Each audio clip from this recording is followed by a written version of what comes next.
Hello, I haven't written anything in quite a while due to my strokes. I'm actually having difficulty getting my thoughts across, and because of text speech there's a lot of run-on sentences and many typographical errors, so please bear with me. Because when it comes to trauma bonding, when it comes to trauma, or when it comes to the fact that the only way to get over this abuse, that is absolutely inconceivable of how effective it is as a form of abuse, and how sad it is that most of these people naturally do this as a person. There is no effort, there is no thought, there is no stirring effortlessly, and as I found out with antisocial personality disorder, the person that usually does what they want is usually the person that's the B of their disability and does what they're told. But this is what I have to offer, and this is what I found out works for me. Someone that is a logically based person, class half empty half full. No, logically, if emptiness is oxygen, then therefore the water that is 2 parts hydrogen 1 part oxygen makes the glass 75% empty. So logic in such a chaotic relationship is the only thing that could save me. It's the enemy of gaslighting. It's fundamentally the opposite of smear campaign. Demons that live in the light don't live long, so secrets and whispers are the tools in narcissist. The tools of recovery are thirst for knowledge, no judgment made. Learn first before you judge yourself and the person who did this, the narcissist. But as I said, very long-winded knowledge was what helped me in my recovery 2 years later, and I catch myself the one checking up, hovering, not to keep tabs on but to believe that it really happened. Trauma bonding can go synonymous with post-traumatic stress disorder. This is created when someone's emotions are high and adrenaline is blasted into the body, and what happens in this trauma is thoughts, feelings, smells, tastes are burnt and hardwired into your brain. That's why Vietnam vets that suffer trauma such as watching someone burn can smell it still today, can hear the crackling today, can feel the heat that they escaped even today after many years of Vietnam has passed. Trauma bonding is a phrase used in the rhetoric of relationships and psyche. If it was related to war and trauma, it would be post-traumatic stress. The narcissist has found a way to invoke a Stockholm syndrome where you are trauma bonded and post-traumatically imprinted themselves, and since they are mirroring and love bombing, you start to sympathize with your abuser because you truly do see yourself in a weaker state of victim when you look at your partner, the narcissist, because when things go bad they are the innocent. They're the best parts of you present. It for your sympathy, empathy, and desire to extend your hand to yourself.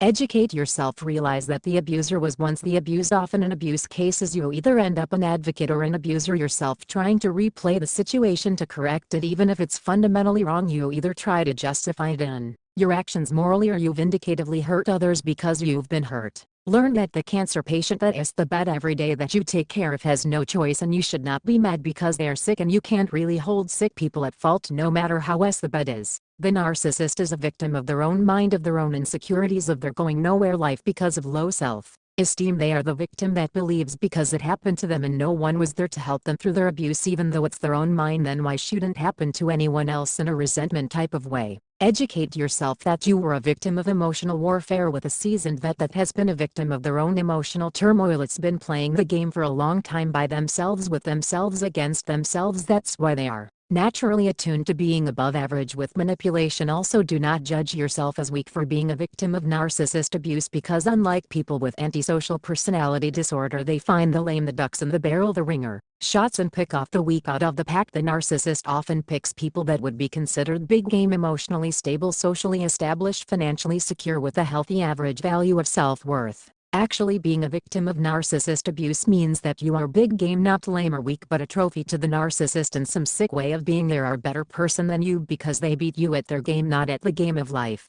Learn what gaslighting is. Learn that you were not crazy. Learn that you were stating a factual reality with logical arguments and was purposely denied the blatant obvious, that they're lying right to your face and setting you to be explosive about the conversation, which will be brought up in public and then used in a smear campaign behind your back. If you can find a flying monkeys in this land of Oz, cut them off at all cost when you leave the narcissist abuse. 100% none. Contact is absolutely, well, just like an order of protection. No third-party antis. Third-party contacts that are known as flying monkeys to the narcissist will often fly under your radar and seem like a shoulder to cry on or an ear of a friend. You must get rid of these as strictly and as forceful as you did the narcissist who appears you, because they are technically lower on the ladder of detestable, trouble-starting, vindictive, sadistic people that can't be outwardly who they are because they would be shunned, corrected, and humiliated. Silly masquerade themselves, says Stanford wives, grandmas, sisters, or somebody that has juicy gossip and a lot to say about the other person. Life is often unpredictable, unfair. No one made the claim or promise that life is fun. It's tough. No one gets out alive, but it will always be worth it. My case: I'm a person with ASP antisocial personality disorder with no remorse, guilt complex, or understanding of how my actions affect others, and 100% emotionally unavailable, although cognitively in tune with emotion as an empath without ever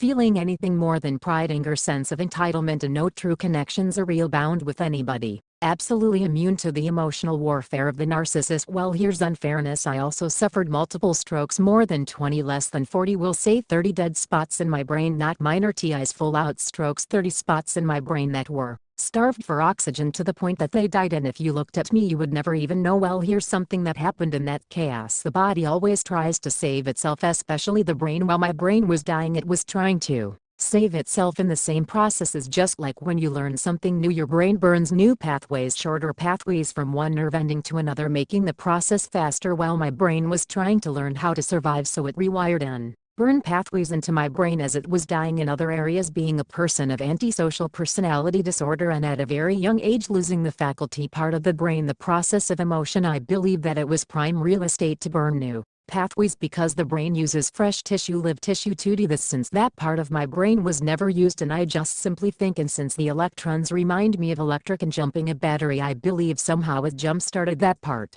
of my brain, and I've been given every facet of emotion, something that a person with antisocial personality disorder would never have, which made me susceptible to the narcissist. To be frankly honest, the exact opposite side of the cognitive empath, the exact opposite side of the coin, is the hypersensitive empath that is driven by emotion and feeling. I have become quite the hypersensitive empath in this course of events, unpredictable, everything containing its opposite. That is what life is. It's not opposites opposing another, it's actually reaching a point of acceptance. Positive can deal with negative on neutral terms. As always, live free, die well. For those that don't know what that means, live your life. You only have one. Play the game the way you want to. Die well. Stand for something. Tell yourself no and accept it. Live with integrity, and the gift that you leave those behind you is those being able to speak something admirable about you. Live free, die well, do what you want, but don't let what you want take your own life from you.